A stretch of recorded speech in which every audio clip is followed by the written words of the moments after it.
po, magkano? Ay, wala na akong barbecue.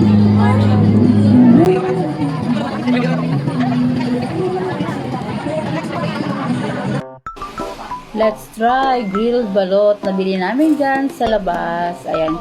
Yung mga estudyante kasi guys, yung mga grade 12, ay meron silang parang pinaka-practicum nila, gano'n. Nagtitinda sila ng mga sari-sari. So, ito yung nagustuhan namin. Kasi hindi pa kami nakatry ng grilled balot. So, inihaw na balot. So, I think masarap naman siya. Nilagyan nila ng fried na garlic, tsaka na may sili. Try natin.